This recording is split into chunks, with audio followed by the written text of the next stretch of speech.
"You're on your own now, Mom. Don't call or come over. We're done." That was the text my son sent me at 2:14 on a Tuesday afternoon. I stared at the screen for a full minute, reading the words over and over like they might shift.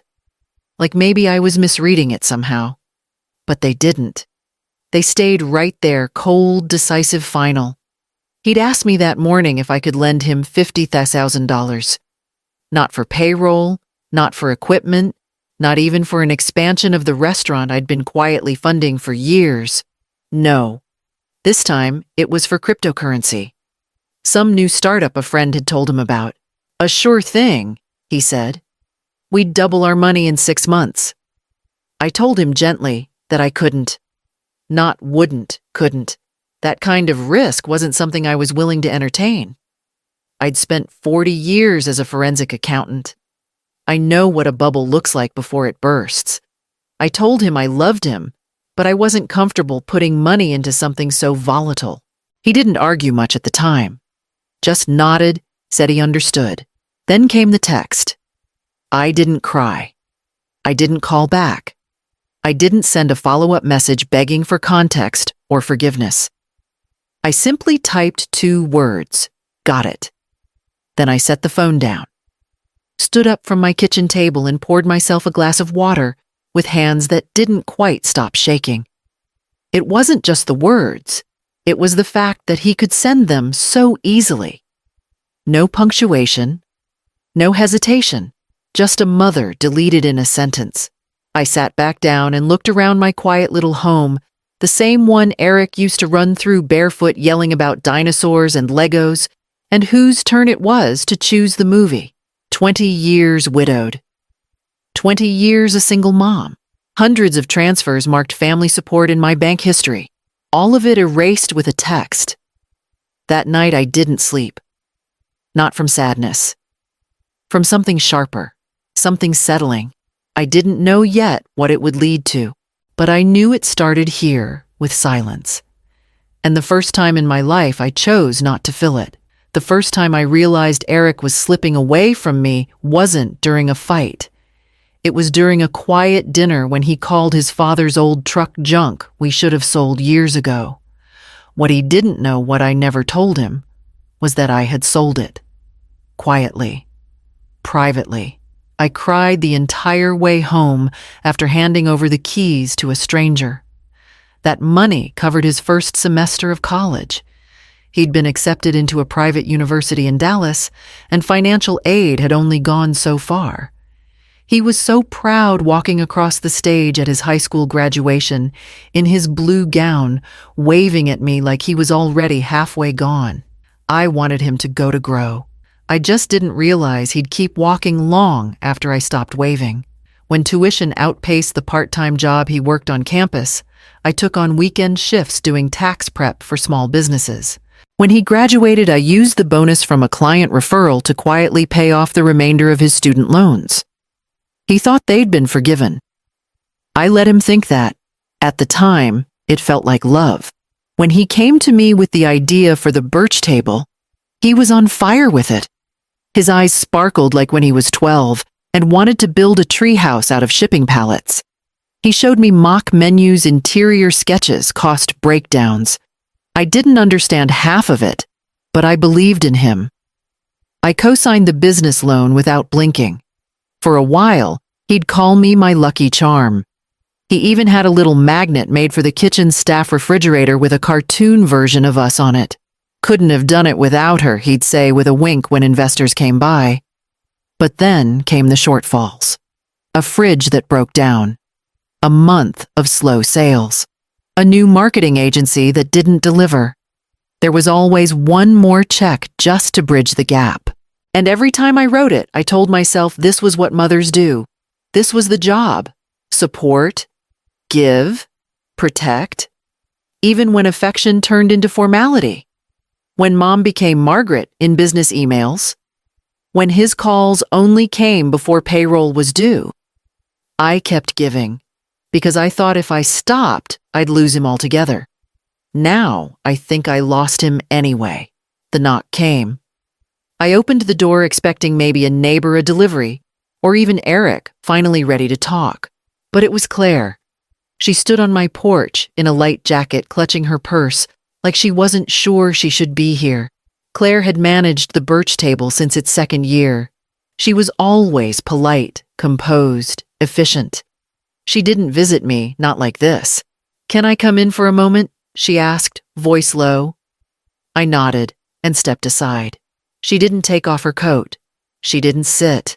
She stood in my living room and looked me in the eye like someone about to deliver news she wished she didn't carry.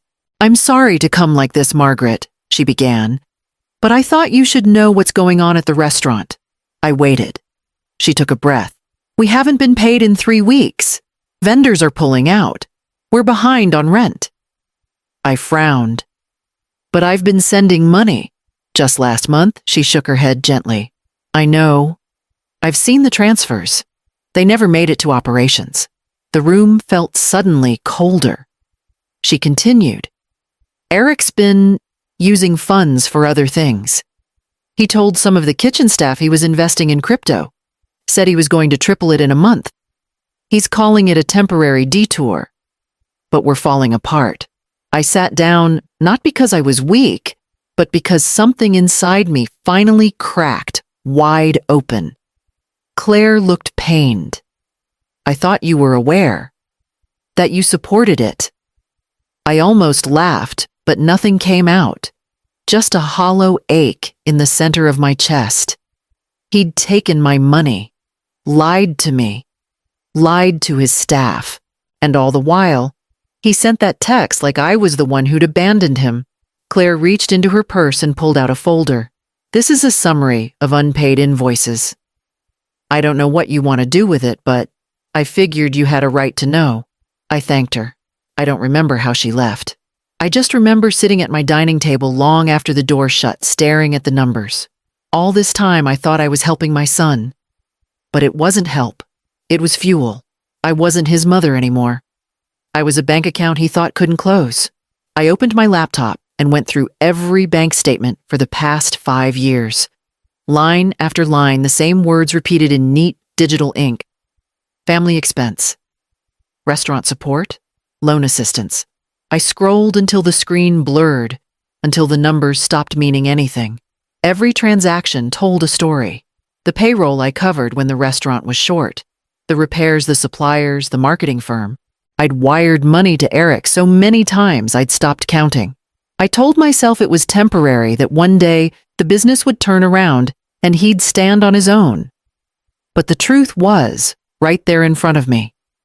I'd built a system that allowed him to fail without consequence. I took a deep breath and called the bank. The woman on the other end recognized my voice.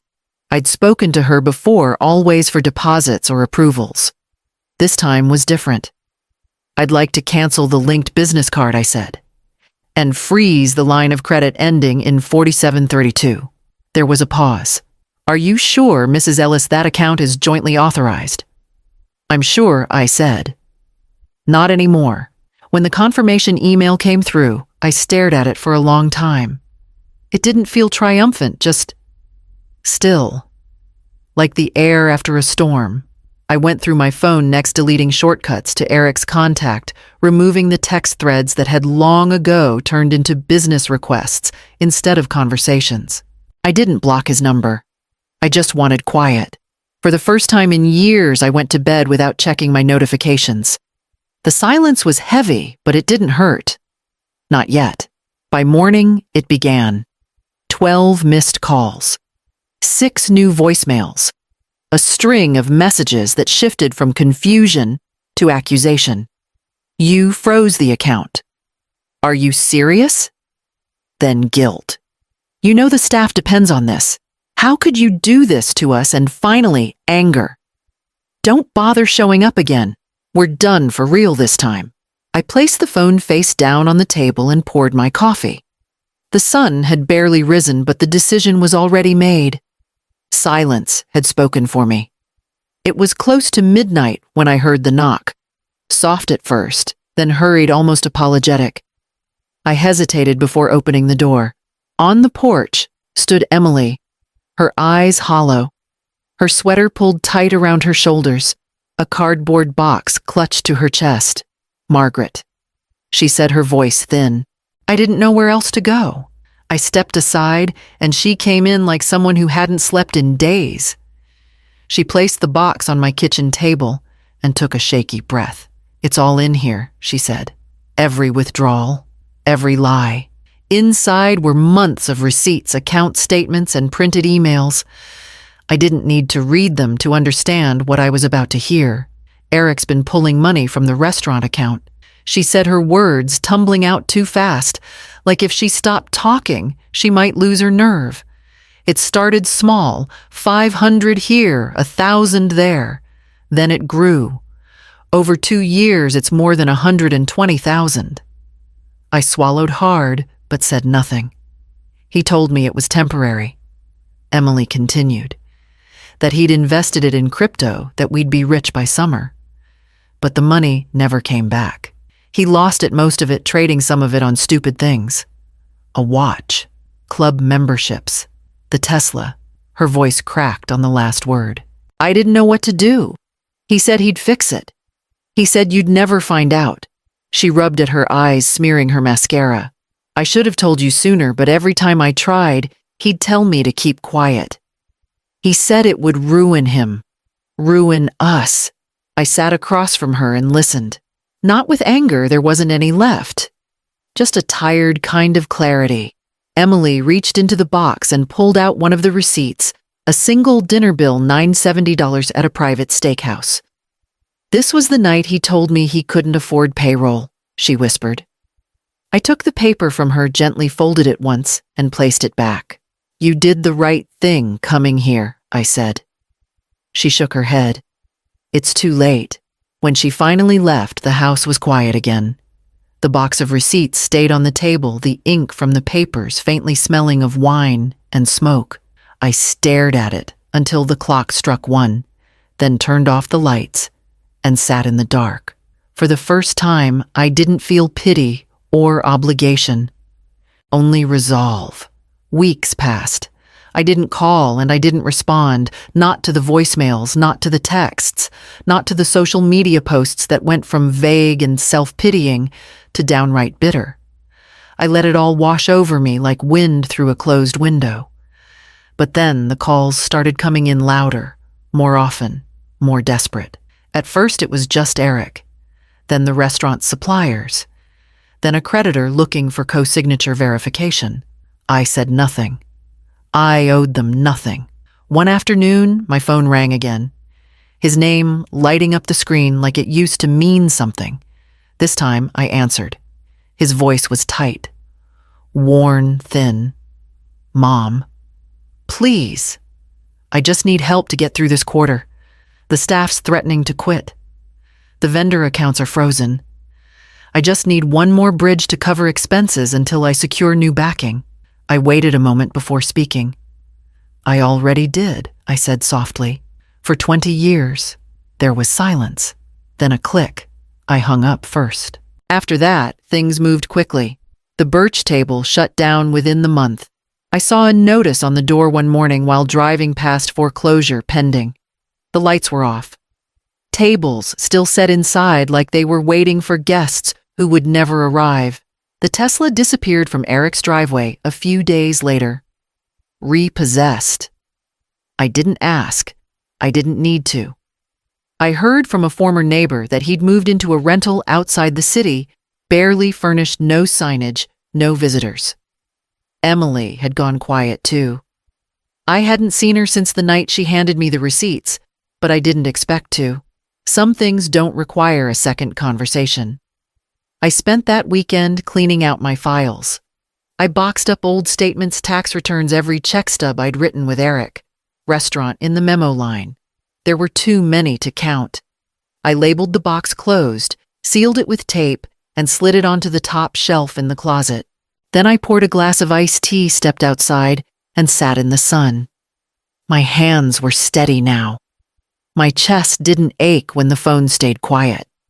What I'd built for him had collapsed, but I hadn't collapsed with it. And by the time the papers arrived, I was already done grieving.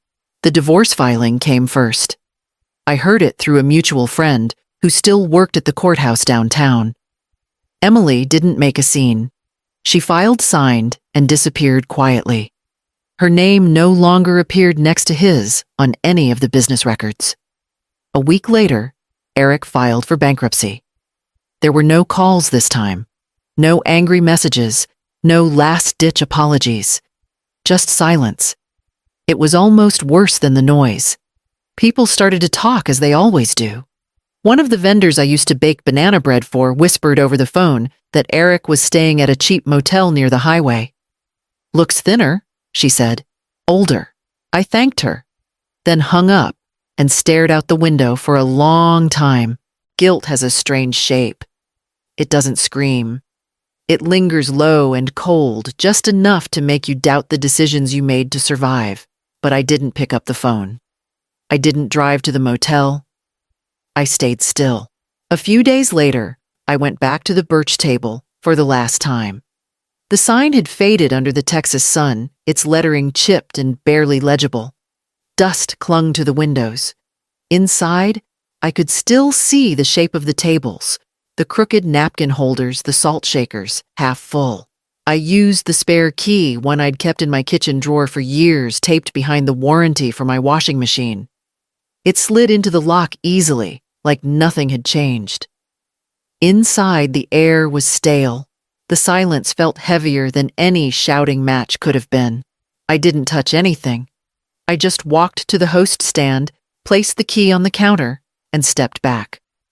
No ceremony, no farewell, just the sound of my own shoes as I turned and left. The door clicked shut behind me. I didn't look back. Somewhere in a different part of the city, Eric would wake up in a room he couldn't afford, blaming a world he never learned to respect. And I finally would stop asking if love was the same thing as sacrifice. A year passed. I didn't mark the day on the calendar, but I felt it in my bones. The silence had settled. Not heavy anymore, just still. I started volunteering twice a week at the community college. A professor named Laura invited me to speak to her class about small business finance. Most of the students were older than I expected, single mothers, retirees, starting side hustles, young veterans trying to open food trucks. They listened. Not because I was flashy or clever, but because I'd lived what I taught. I brought spreadsheets, real case studies, and hard truths about budgeting, debt, and boundaries. Some of them took notes like their rent depended on it. Maybe it did. I talked about risk management, but I never mentioned Eric. I talked about silent partnerships, but I never said the word mother. At home, things were simpler. I'd sold the old house and moved into a modest condo closer to downtown. Just enough space for me and my books. I grew herbs on the balcony, basil, thyme, mint, and kept them alive with the same care I used to give to other people's emergencies. I saw Emily a few times, once at the farmer's market, once at a bakery she now managed. She smiled when she saw me. It was soft, tired, but not bitter. I smiled back. We didn't talk about Eric. We didn't need to. He hadn't called in 11 months. At first, I checked my phone every morning out of habit, then only on Sundays. Then, never. The space he used to occupy shrank not in anger, but in acceptance. Some people thought I was cold, that I should have kept the door open, but they didn't see what it cost me to leave it open all those years. This quiet wasn't punishment. It was recovery. I filled my time with new things, not to forget, but to remember myself again. And one morning, as I stood on my little balcony clipping fresh basil into my tea, I felt something I hadn't in years. Not joy, not pride, just peace. And in that stillness, I finally understood that love doesn't always mean holding tighter. Sometimes it means letting go. The letter arrived on a Tuesday, tucked between a grocery flyer and an electric bill. The handwriting stopped me before I even looked at the return address. I knew it instantly. Uneven. Rushed the way he used to sign permission slips when he was late for school. I sat down at the kitchen table and opened it carefully. No check inside. No apology card. Just one sheet of paper, folded twice. Mom, you were right about everything. I thought money would make me free. It only made me small. I thought I was building something. I was just buying time I couldn't afford. I know you don't owe me a response. I just wanted you to know I finally understand. Eric, that was it. No return address, no signature beyond his name. I read it twice then, a third time slower. The words didn't sting. They landed quietly like rain after a long drought.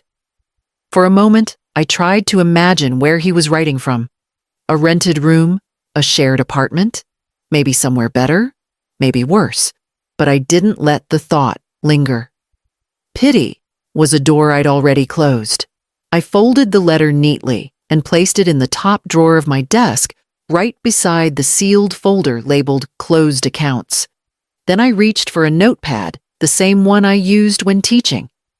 I wrote a single sentence and tore the page free. Boundaries are love in disguise. I pinned it above my desk, just beneath an old photo of me and Eric when he was 5, his face round his hand, gripping mine at the county fair. We were both smiling. Neither of us knew how hard it would be to keep that kind of faith. I stood there for a long time, letting the sunlight spill across the note. I didn't cry. I didn't call him. I just breathed deep and steady the way people do when they finally understand what letting go really means. When does a mother stop rescuing her child? When love becomes survival, and silence the only language they finally understand.